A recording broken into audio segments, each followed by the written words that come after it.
It's time for today's Polka update, and we'll take a look at Astar Network, we'll look at RMRK, and finally Parallel Finance, which is one we haven't covered in quite some time.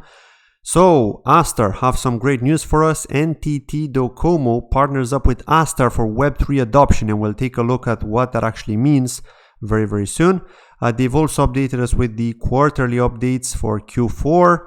And also O3 Labs offers USDC staking on Astar, which is awesome because O3 Labs were actually a wallet that were created on Neo quite a long time ago. I remember in the last bear market, 2018, 2019, I used to use O3 to actually store my Neo and to stake it, because you could have just held it in your wallet and you would generate gas. So it's great to see O3 Labs jumping on board here with Astar Network. Now let's take a look at what NTT Docomo is. So if we look here, NTT Docomo is actually the largest Japanese internet provider, which 37% of the population is using, right? They generate $40 billion in annual revenue, which is awesome because they have partnered with Astar Foundation. So you can expect some technical updates coming from them, of course. Like I said in previous videos, Astar are going to do a great job in Japan, and we know that the Japanese are really pro crypto. So you're not going to see any kind of negative news from there. Of course, there may be some regulations, but it doesn't mean they're not embracing it. So as a population, it's great to see that.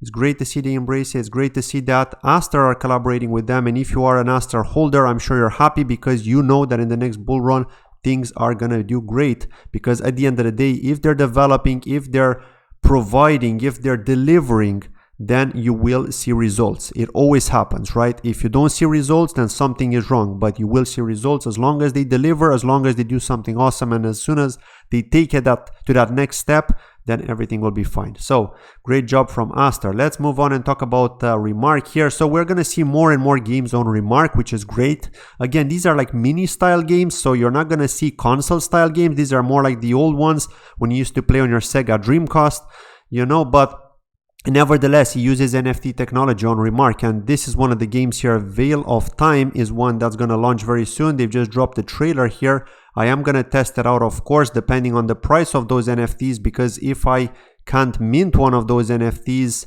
at a decent price, I'm probably not going to buy it off the market to test it out. So it all depends on the minting price. I don't know all the details yet, but the game looks pretty cool. I mean, it is an MMO by the looks of it, and I like MMOs. It's pretty straightforward. You get a short sword, a long sword likely, you got the attack power there, defense, agility, luck, as you can see there, your skills as well. You can do quests, so it's like one of those mobile games. I'm not even sure if this is going to be on mobile or if it's just going to be a web version, but I mean, it's pretty straightforward to create, and at the end of the day, it's using NFTs, so you are in control of those assets. So great job, and it's awesome to see that. But what I don't like, and I have to say this again because it is the truth, right, is that the RMRK team haven't enforced the use of the RMRK token on their singular marketplace. Had it not been KSM and had it been the RMRK token, that would have been awesome, because at the end of the day, why do we have that RMRK token? We need to have some kind of utility for it, right?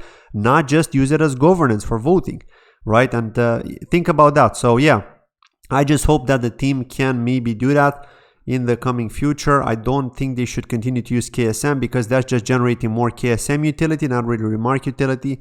So we'll see if they're going to change that in the coming months. Maybe, who knows, we'll see. Next up, let's talk about Parallel. This is the last piece of news for today. If you're looking for a safe yield for your USDT, now is the best time. You can supply USDT on Parallel money market and enjoy a 25% APY. Which is great. Again, it is lend and borrow, so just make sure you do your due diligence on this because it is risky when it comes to lending and borrowing. Not financial advice as always, but just know it is there. The other thing I want to talk about is that Parallel are also jumping into the NFT space. As you can see, Paraspace has launched, which is an NFT, and you can do various things with it. I mean, if you hold it, apparently you can complete tasks, you can claim badges and different ranks on Galaxy, which is some sort of game, if I'm not mistaken. I haven't even looked at it, to be honest, but I just saw this announcement and I thought I'd cover it here in today's video. They've also done a demo with regards to Paraspace and how it's going to actually work.